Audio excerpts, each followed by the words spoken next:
Racing, getting off the line perfectly. George Fury, Glenn Seaton, side by side. Then Dickie Johnson on the inside of Ludwig Finau. Peter Brock makes a good start. He's followed on the inside by Larry Perkins. Grice has been left behind. The Caltex Alpha of Bond goes up to the top of Peter Jackson. They drop into the loop for the first time, and it's the Peter Jackson Nissan team. 1-2. Johnson from Queensland is third. Greg Hansford made a blinder of a start off the back, and he follows them through. The exit from Valvoline, they work down to Mazda Corner. Look at them go for the first lap here at Amaroo Park. Ludwig Finau qualified extremely well and is holding that position down at the moment. Just in behind Dick Johnson, of course, the two Nissans leading the way, then Brock, then Perkins. Oh, and look at Greg Hansford serving Gary Scott. Round Scott he goes, third time this week, and will he survive? Yes, he does.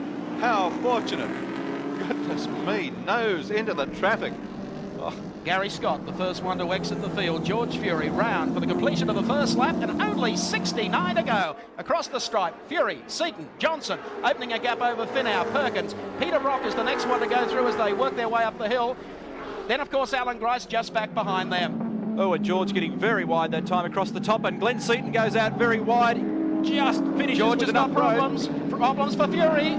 He backed it right off, or if he did it to let Seaton through for the lead, he almost called a chain reaction back behind him. That wouldn't have helped Johnson at all because he just balked on it.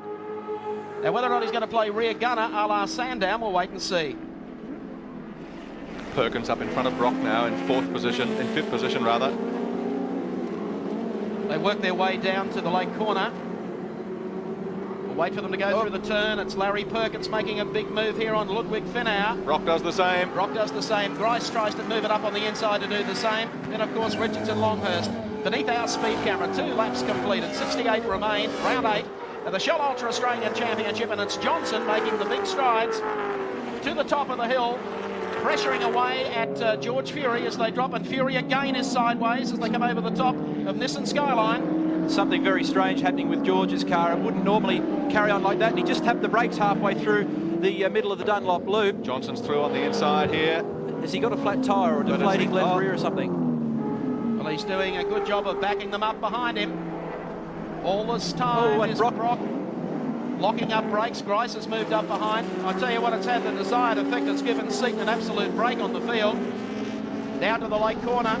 Jim Richards is flying as well. He's closing up very quickly on Alan Grice. He's right in behind Peter Brock now. So Richards thrusting his way through the field effectively. Ludwig Finau getting caught up in the traffic as Dick Johnson really gets into the back of George Fury as they go down the straight. George's car carrying on a treat at the moment as the thing really starts to hang its tail out. Dick Johnson the second. Crowd just erupts on the hill, and Perkins moving in. He will not give way if he can get down the inside of Fury. They are George just to let them know. Sorry, George, see ya. Perkins is through, and that takes Brock through for the freight train. Well, I tell you, Fury got a small nudge there from Perkins, but that aside, there's something seriously wrong with that car. George had a tyre problem on Friday. He just had a crook batch of tyres, and it was his left rear that gave him stripe on that occasion. I wonder whether that's occurred again, and now he gets served by Jim Richards out of the way. Alan Grice flies into the action, and Miedecke takes his road through on the inside. What an incredible battle. And here goes Miedecke down on the inside. Alan Grice sits behind too, the JPS BMW, and I think got a bit of sideways movement coming out of that turn. Across the line they go. Seaton is the race leader. Johnson gaining marginally on him, followed by Perkins in third. Brock is fourth. Fifth is Jimmy Richards. Sixth then is George Fury, followed then by Alan Grice. George got by Alan Grice that time. Shot from Seven's race cam. And look at the back of the Nissan really sliding around. It's certainly not meant to be handling like that at the moment. The car wanders very wide in the loop, and George will be very unhappy with the way it's performing. He's a long way offline, gets out onto the ripple strip.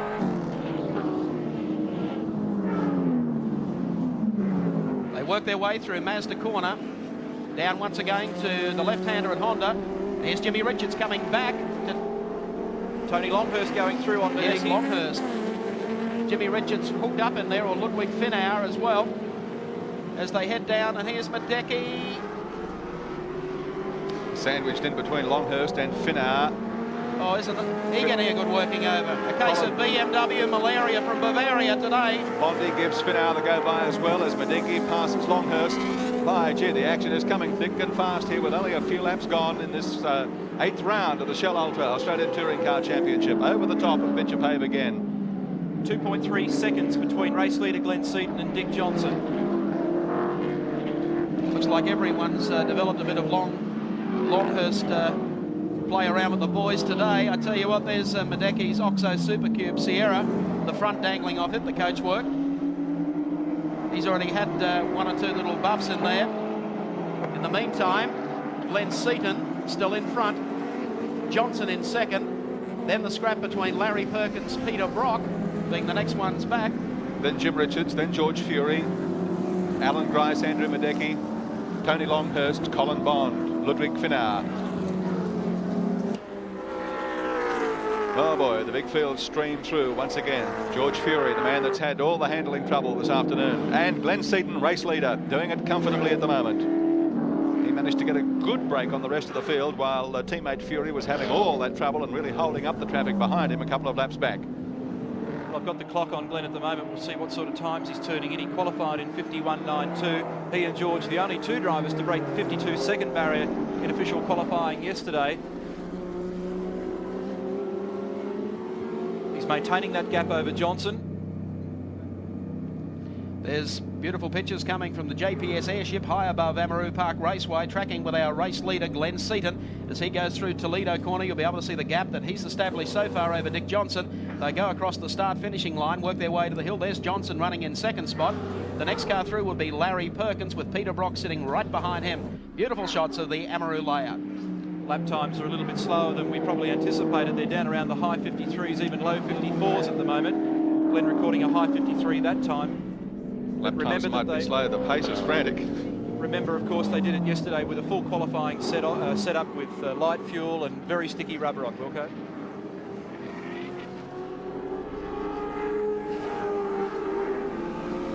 Seaton working hard at the wheel, trying to protect his lead.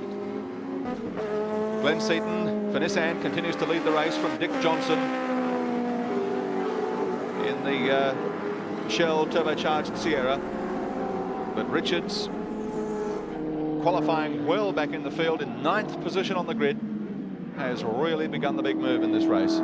He had a lot of trouble in practice with slower cars and couldn't get a clean run, and was a little bit unhappy about the setup of the car.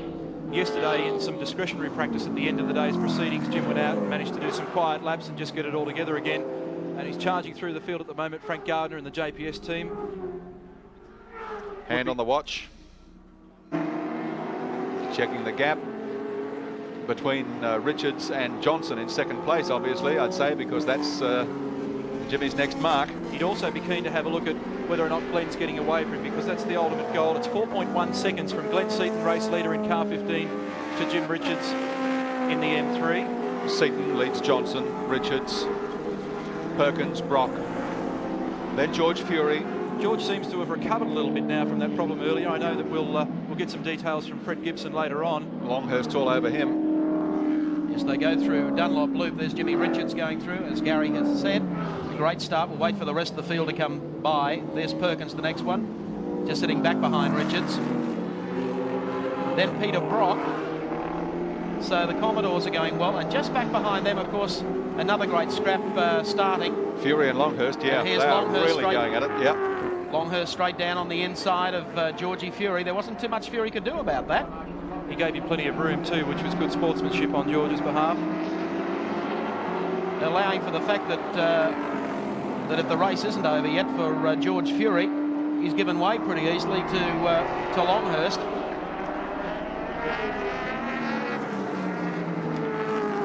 So Longhurst through on Fury, then Miedecke, then being followed by Alan Grice and Colin Bond. And Bond is really going well in the Alpha 75.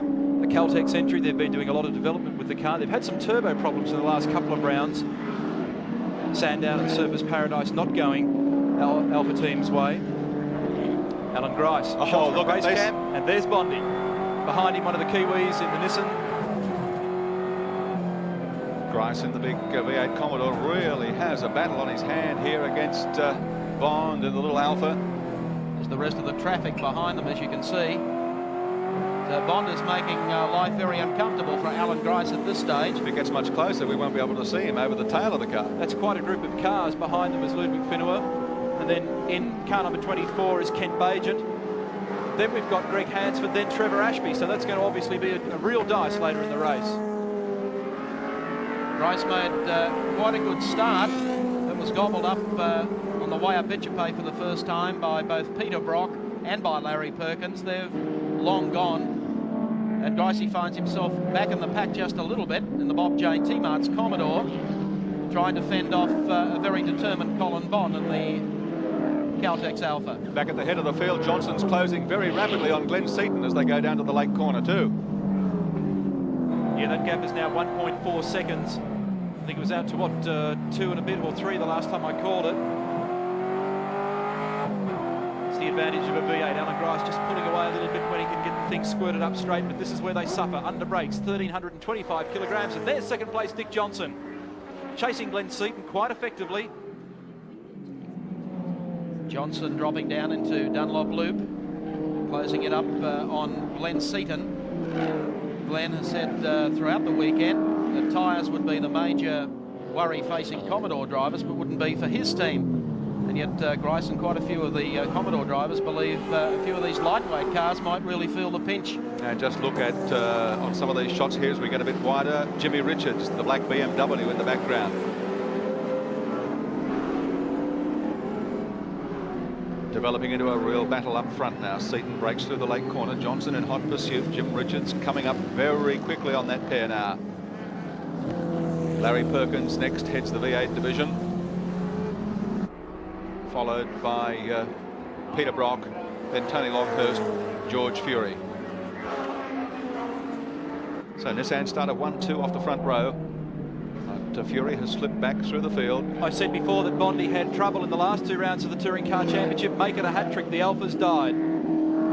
Yep, smoke coming out of the Bond car in the meantime. We're still following this epic struggle up front. The 22-year-old Glenn Seaton for the Peter Jackson Nissan team, just leading from Dick Johnson, who's getting more competitive at each lap around Amaroo Park Raceway this afternoon, driving the Shell Ultra High Cosworth Ford Sierra. The gap to them has closed up quite a lot, and Jim Richards is still making great ground on the both of them. Perkins sits in 4th place. There's 1st, 2nd, 3rd, 4th, back behind them. So Johnson in 2nd, doing quite nicely. Colin Bond heads to the pits in the Caltex Alpha, steps out of the car. Either a motor or he's blown a turbo, comes straight round. The crew looking at tyres. In the meantime, Tricky Dicky in number 17, sitting right in behind Glenn Seaton in number 15. And I tell you what, this sellout crowd at Amaroo Park Raceway today will erupt if Johnson can take Seaton from behind. The other interesting thing, Mike, is that Jim is closing the gap from himself to race leader Glenn Seaton. It's now 2.7 seconds. Johnson looked like he smoked a tyre, locked a brake coming out of Honda corner that time. They make the stretch to the lake turn, the right-hander. Here's Glenn Seaton. Goes into today's round as series leader from Jim Richards. There's Richards lurking in 3rd place at the moment, coming up for the completion of about 17 laps. Lap boards tell us that they're doing about 54-second lap times, so it's a good pace, the 70-lapper. Incidentally, Peter McKay checked with Fred Gibson re the George Fury problem, and he hasn't been in contact on the two-way, so Fred assumes that whatever the problem was, it's cured itself, and it might have been owing to the fact that they went for a reasonably hard compound tyre to start this race and couldn't get them warm. Dick Johnson of Queensland closes all the time on race leader Glenn Seaton. They come out of Mazda corner, the downhill run now to the left-hander at Honda corner. Seaton leads, Johnson 2nd, then Jim Richards. There's been a change in the minor placings just behind them. Perkins still holds down 4th place, but Tony Longhurst has moved to 5th. He's got by Peter Brock. Toledo corner again, Johnson getting closer. They work the front straight at Amaroo Park on the way up Miedecke Hill again to Nissan Skyline, and Glenn Seaton still leads the high-speed parade to the top of the hill. They're coming up on David Radcliffe. Radcliffe waves them by. Come down on the inside, he says. Seaton very quickly through there, just kisses the curb on the way through.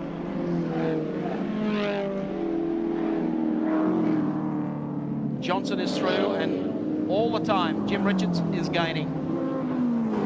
And Richards, of course, a master of Amaroo Park Raceway. This is where the JPS BMW team do all of their development work. Top 2 cars in the series running 1 and 3 on the track at the moment, Seaton and Richards. Sandwiched between them, Dick Johnson. And sandwich is about the right word at the moment too. First to third, I should say, put my teeth back in, is now 2.2 seconds. So Jim just inching closer all the time. Well, before Johnson can go on with Seaton, we might well find that Richards arrives to try and hurry him along. They drop into Dunlop Loop, order unchanged.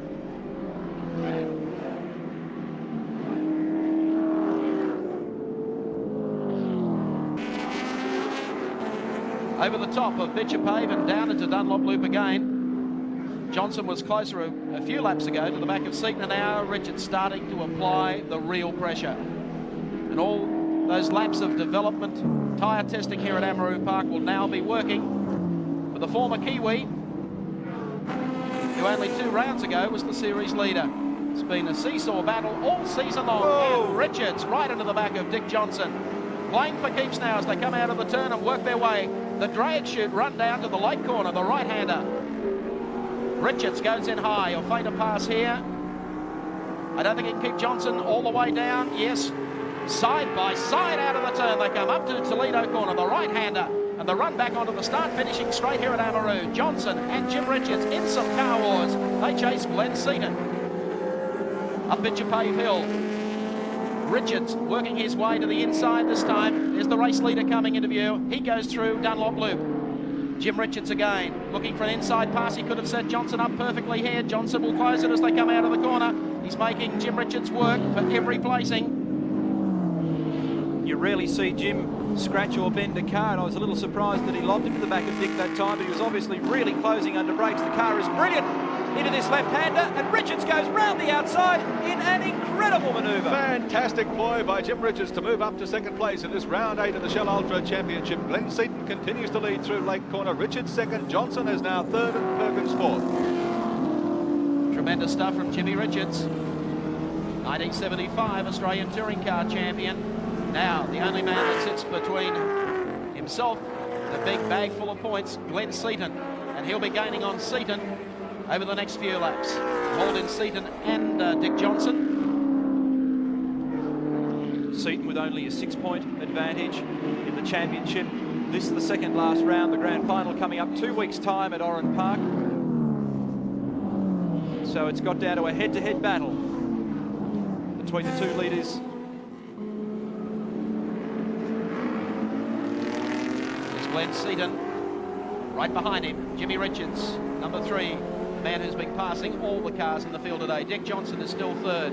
4th place is held by Larry Perkins. 5th place, of course, by Tony Longhurst. And the man who qualified so well and looked like he was able to go on with it today, Colin Bond in the Caltex Alpha. He's in the pits, and with him, Peter Miedecke. Thanks, Mike. Well, with turbo cars, the sign of smoke usually indicates that a turbocharger is blown. But Bondi, on this occasion, it wasn't that at all. No, actually, Ludwig came down to the corner and didn't brake, I think, and just nailed me back tyre and bent the Didoyan tube, and the wheel was just rubbing on the inner mudguard, and there's virtually nothing we can do about it. So, and we're pacing ourselves along nicely, actually, and looking forward to the race. And it's one of those things. I think he's a little bit inexperienced, actually. Yeah. Thanks, Cole. There you are, Mike. Colin Bond, a victim of the Panzer Division. Thank you, Peter Miedecke, and a very disappointed but still laughing Colin Bond. To the late corner, Glenn Seaton, here he comes. Just put a lap on Gary Rush, having his first run here today at Amaroo Park in the touring car. 28 laps completed of 70 laps for round 8 of the Shell Ultra High Touring Car National. Heavy and wide, 1 round to go, the grand final at Sydney's Amaroo Park Raceway a fortnight from today. All that hustle and bustle between Jim and Dick was a little bonus for Glenn Seaton. He managed to open up just a slight gap over the 2 of them while they were entangled in that battle. Richards rounding up Gary Scott in the second-hand looking mobile Commodore. Scotty's been in the wars this week. Just check that gap again between first and second. It's now 1.8 seconds. It's interesting that the 2 lead contenders, as we watch Frank Gardner, who in turn would be getting a little nervous at this stage, I'd say, the 2 leaders aren't getting that far away from Dick, nor Larry Perkins and Tony Longhurst. And Perkins is doing very well in the V8 Commodore. Larry went for a very hard tyre, Let's look at the gap here as we have Seaton going through. Jimmy Richards is there, and then, of course, Dick Johnson lapped as Gary Scott. Then the scrap that is now starting between Larry Perkins and, of course, Tony Longhurst. Just mentioned by Neil. Longhurst, a bustling type of a driver. Larry doesn't like too much nonsense, but he'll find his Commodore quite a handful here at the closing stages of the race. Car number 24 in trouble, that's Kent Bagent. He was running very well, I think up as far as about 7th or 8th. Here he comes, down on the inside, bang, out of the way, fella. Another BMW. Tony doesn't mind the doors and the guards. Tell you what, he's lucky he doesn't have to pay for them. You wouldn't be trying that on Larry if it was any other track except Amaroo, where the Commodores are basically rendered useless. There's Bagent. Great showing from him at Sandown and Surfers Paradise. But pretty grim looking problems there with the car now as they take it to the back of the pit counter. On screen now, 7's race cam at Alan Grice's Commodore, looking at the back at Greg Hansford in the second of the Shell Ultra Turbo Sierras, and Trevor Ashby just behind them. Trevor's done a fantastic job all week, Wilco. He said, okay, I'm going to go for this race in a conservative way in the Lansvale Smash Repairs car. Gone for a very hard compound tyre. And incidentally, John Giddings has gone out in car number 34 in the Oxo Super Cube Sierra. But Ashby looking very neat at the moment, doing a good job.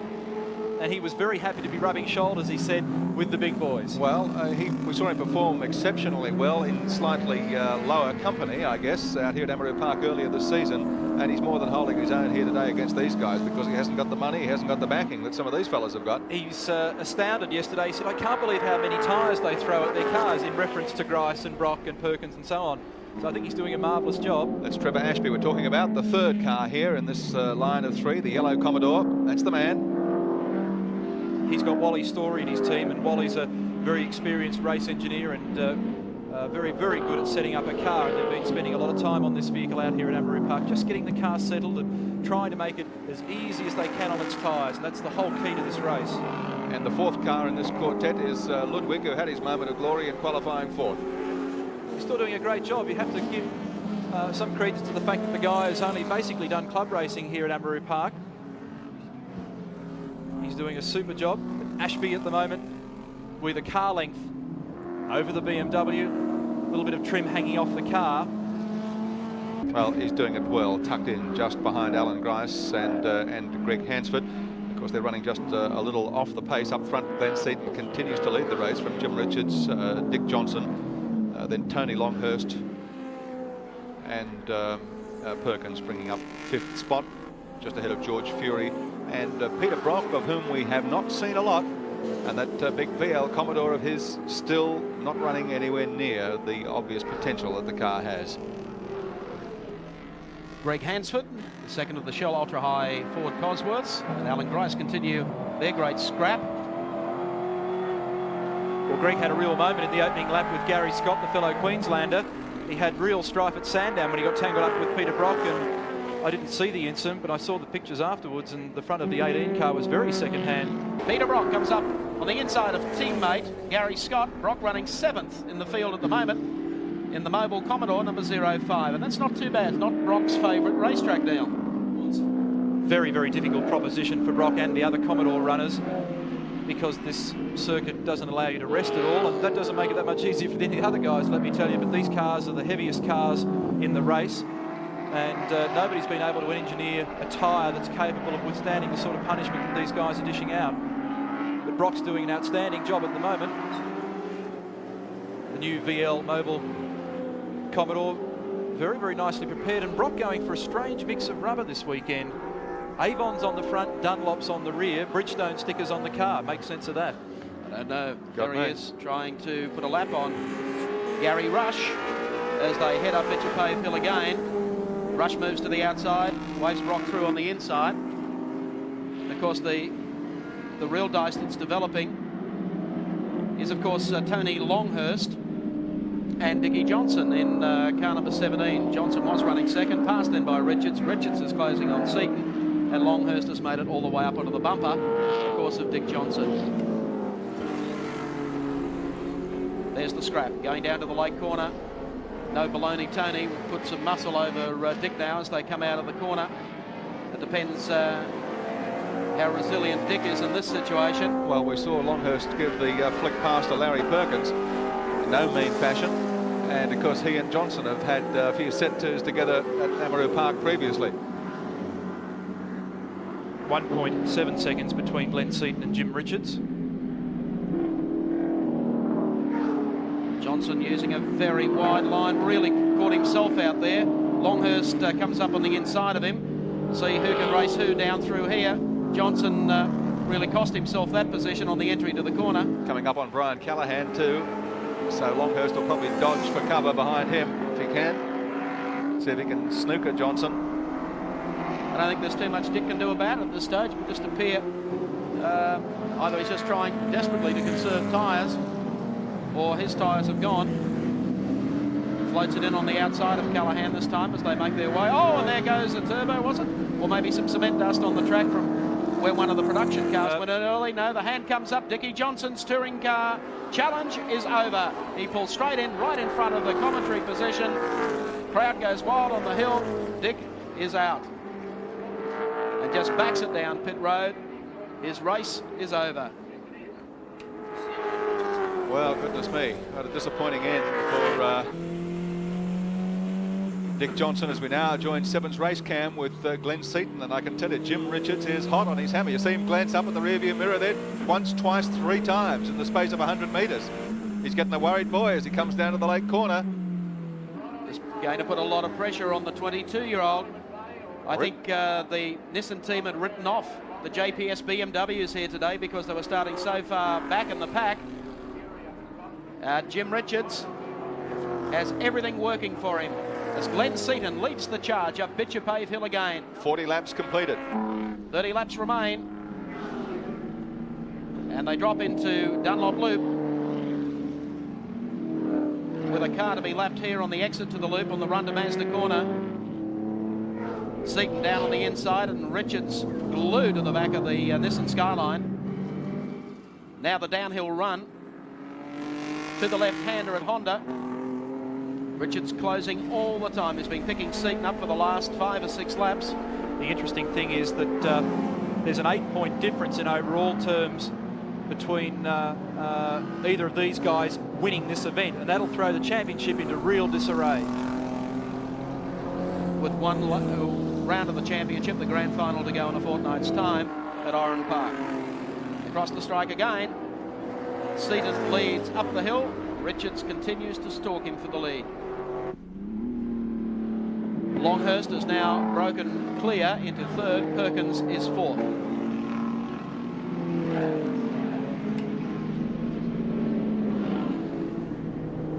And through Mazda corner. Now Jim, I guess, can afford really just to sit in behind Seaton and keep the pressure well and truly on him. They come out of Honda corner.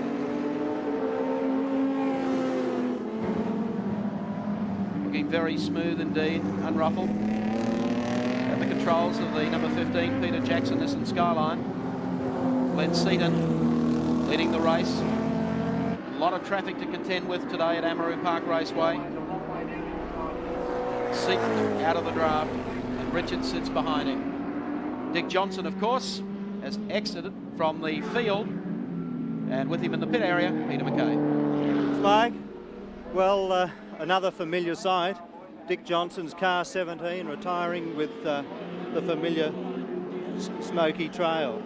Turbo, Dick. Yeah, another race, another turbo. Simple as that. You must be getting a bit sick of all this. That's the best one I had too. That was the Adelaide one. Right, it seems that it's pretty wild and willing out there. Mate, I don't believe it. I think they were Liverpool Speedway or something. They're crashing into one another. They're holding people up. You know, but that's just the way it is. Nature of the circuit, I suppose. 70 laps around here will be hard going. It's like Robert D. Costello running a marathon around his front yard. Thanks, Pete. I can't top that one. No, nor can I. Here comes Jimmy Richards making the big move now. On number 15, Glenn Seaton, as they head up Bitcher Pave Hill. Glenn now knows he's got a whole bundle of competition sitting right on his bumper. Richards been warming to this for 10 or for 12 laps. Seaton, of course, carrying our race cam as well, our second unit, down through Mazda corner. Tell you what, he might have to take it off its mount and throw it at Richards in a minute to get him off his back. Gee, those BMWs are strong under brakes. A little bit lighter than the Nissan, which is an advantage, and they've got huge brakes on them. Glenn Seaton, car number 15, continues to lead with Jimmy Richards. Ever so close now as they come through the lake corner. Jimmy Richards swings to the outside. Seaton covers his tracks. They come through Toledo corner and Richards hangs in for the draft and the run to the top of Bitcher Pave Hill again. Seaton across to the inside. Here comes Richards standing on the gas. How close is he? Seaton's going to make him do it very, very hard indeed, covering his tracks. Just trying to slip back here to the inside. Oh, Richards fainting every which way, but I tell you what, Seaton rails like a greyhound. There's no doubt about it. He doesn't leave much room on the inside for Richards. Well, I think Jim is probably going to work him over in the remaining laps of this race if he's going to run as close to the left-hander at the bot of Honda corner. He builds up to a big challenge, has a little nibble, pulls back again. They're both very, very sensible drivers. They don't want to exchange paint. And Jim will just wait his moment. Tony Longhurst, meanwhile, getting closer to the back of those two drivers. I'll just get the clock on them again. But it could be cat and mouse for the next few laps. Yeah, Longhurst is making a big run on the leading pair. Don't you worry about that. 3.5 seconds, first to third.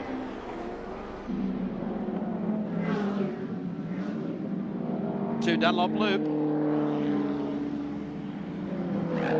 As they come out of the bend, head down through Mazda corner. See whether Jim can pull him in on the run to the left-hander at Honda. A lot of dust there. Neil mentioned the BMW M3, very strong under brakes. And here they come towards the lake corner now. Oh, Grice has had a big spin at the lake corner too, just ahead of this pair. He's up and running again. That's where all the smoke's from. So he still leads at Seaton. As Glenn Seaton in car number 15 leads the Australian Touring Car Championship round. Right behind him, of course, the man who has been stalking him throughout this race, Jimmy Richards in the JPS BMW number 3. And Richards, of course, making a big move here on the outside. Now feints it back to the inside. Seaton may be caught out very wide here indeed as they head down to the right-hander at Lake Corner. Richards carrying on here on the outside. He couldn't possibly get round there. They swing into the turn. We take race cam. How close are they? Has he got through? There is Richards on the outside, and Richards in car number 3 has gone through to take over the lead. What a drive from position number 9. The Nissan team had discounted the fact that Richards could come back through the pack. He's done it and has taken the lead in round number 8 as they top Bitcher Pave Hill. Sensational performance from Jim Richards, and Glenn Seaton now has to be content with second place. Man is still in there, but feeling the pinch, of course, Alan Grice, Bob Jane Timart's Commodore. He's just given up a spot to Ludwig Finauer too. Well, of course, he had that spin about 5 laps ago, Wilco, that caused him no end of drama as he came out of the right-hander. Trevor Ashby in behind Grice. Ludwig Finauer having just got by. And Finauer, oops, there goes Seaton, just put a lamp on Alan Grice. And Cook, oh, my gee, he's getting it from every which way. That must be Tony Longhurst. I tell you what, Longhurst, don't write off the chances of a 1-2 here for JPS BMW this afternoon. How close is Tony Longhurst getting to the tail of Glenn Seaton? Poor old David Radcliffe caught up in that drama. It's an uncomfortable feeling. They work their way back onto the start finishing straight here at Amaroo Park Raceway. There's the meat in the sandwich, so to speak. A Bavarian sandwich at that. Jimmy Richards leads round number 8. Second is Glenn Seaton, and closing all the time on Glenn Seaton is Richards' team partner, Tony Longhurst of Queensland. Larry Perkins still holding down 4th ahead of Seaton's teammate, George Fury. Car 35 is in next position. And that, of course, is Andrew Miedecke in the oh, and there is Sierra. Seaton. Seaton has gone off the racetrack. A blue locked up a brake, had to go straight off the racetrack, and that has just put Tony Longhurst scot-free home into second spot. It's all happening in the closing stages of this race. Well, we thought it was the Commodores that were going to have problems with tyres. Let's have a look at this on the Shell Ultra High replay. Already locking it up as he drops down into Honda corner. Trying to four-wheel it through there. No way in the world. There goes Longhurst through on the inside. Glenn Seaton drops a spot. He's now back to third. How things can change, Dickie Johnson. Yeah, you're not wrong, Mike. Actually, poor old Glenn, he's been obviously having a bit of trouble locking up brakes for the entire race there. Nearly every lap he's been locking brakes, and he's obviously starting to suffer the penalty with flat-spotted tyre. You appeared to be in with a real chance early in the race. You picked up Glenn Seaton very quickly. And then all of a sudden it was a case of you got there, but there was no way of going on with it. Well, actually, it's. I think this is going to be more of a tactical race, which has really turned out to be. I was just going to try and sit behind Glenn because I knew he'd be running reasonably quickly, and try and conserve the tyres for the onslaught towards the end of the event. But obviously the turbo took over first. How did the tyres finish? Very second-hand, actually. They don't feel all that good. There's a fair bit of tread left on them, but they actually they're very, very slippery indeed. Well, Jim Richards has been doing all the charging from position 9 through the pack. I just wonder what shape his tyres might be in. Well, I don't know, but the front of his car couldn't be looking too good because he hit me up the back that hard. I thought it was a Mack truck. Yes, we caught that. Richards has come from 9th position on the grid, and Longhurst from 11th. So the two JPS cars have done extraordinarily well in the race to this point. That's Richards, race leader. I think Perkins has done the job of the Commodore drivers today. He's been very sensible. He certainly has, Mike. The guy is obviously driving very conservatively and has done since lap 1, and it's obviously showing through sheer consistency that the guy looks as though he'll get to the end. George Fury just up ahead of Larry Perkins as they go through the late corner. He passes Alan Grice. There's not too much Grice you can do about that when you're almost, I guess, on your Yokohama canvas. Mate, 5/8 to 6/5 to nothing, I think you can do.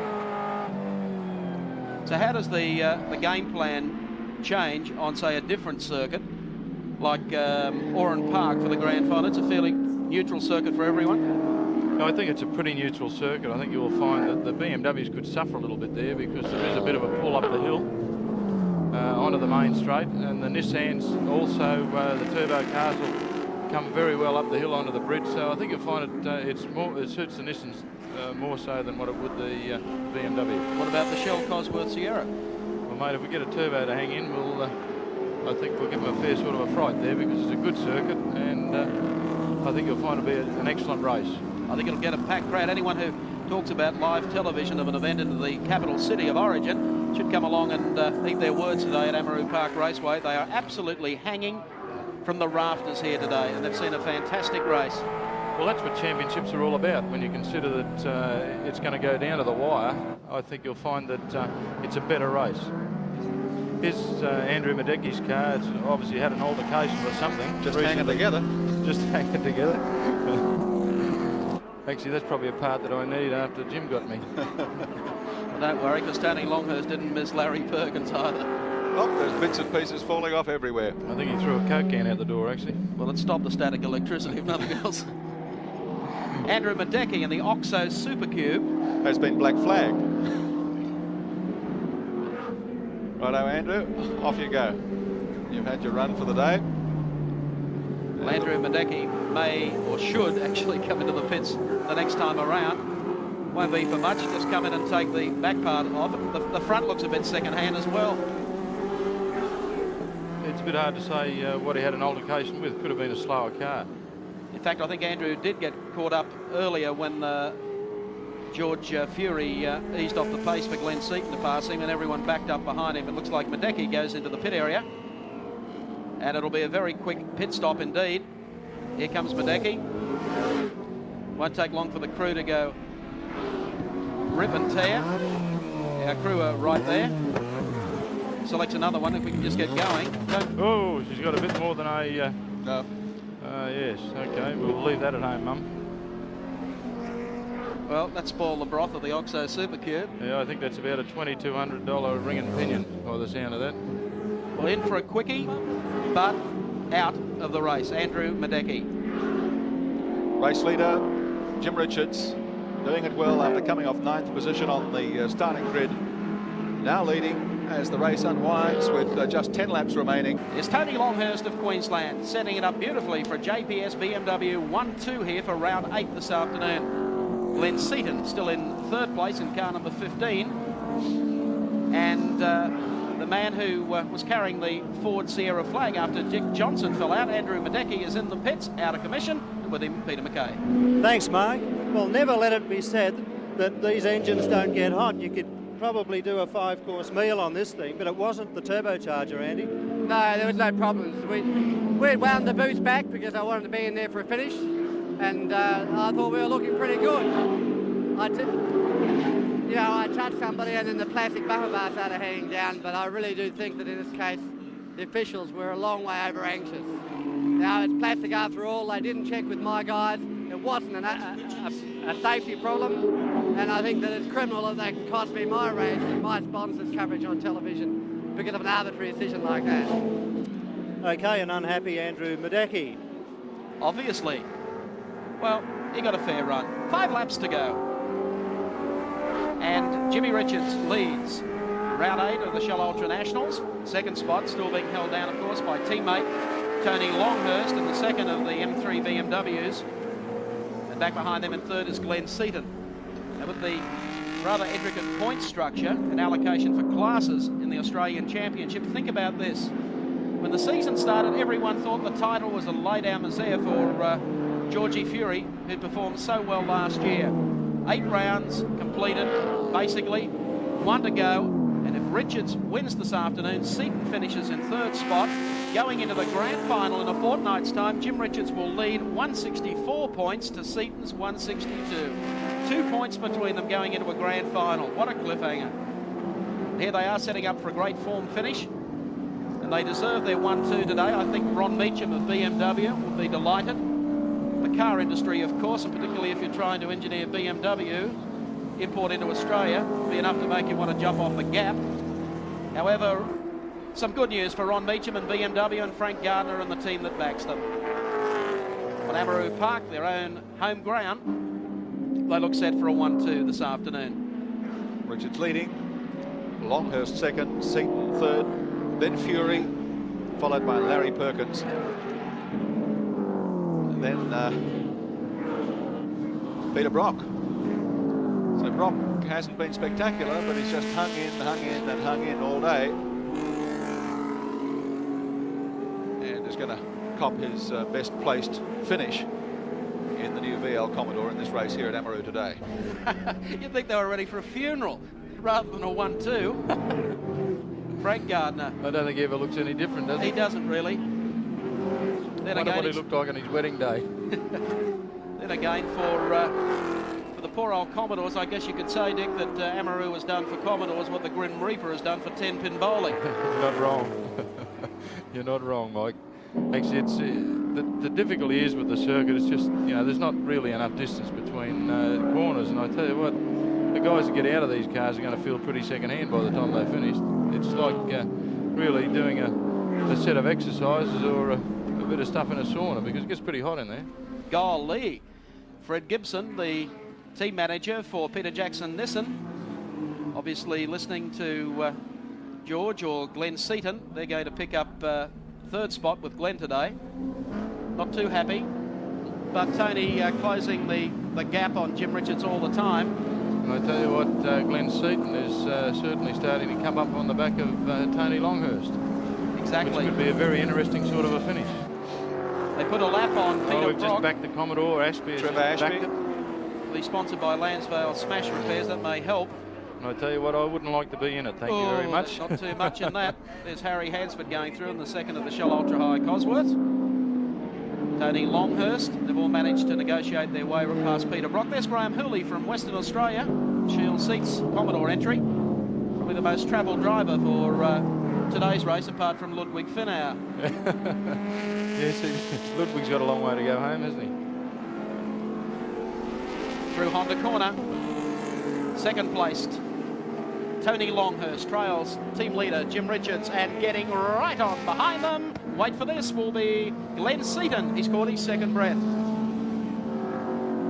one lap to go too. This will be... No, don't worry about it. Here they come, taking the last lap board now, and Glenn Seaton starting to gain on Tony Longhurst as they head up Bitchapave Hill for the final time. This could be one very interesting lap. Here's Trevor Ashby in the Lansvale Smash Repairs Commodore. He'll need them. On our Shell Ultra High replay. Exit, one Commodore in the closing stages of the race. Bow, you got it from the second angle. Oh, that hurt. They drop into the back part of the course on the last lap.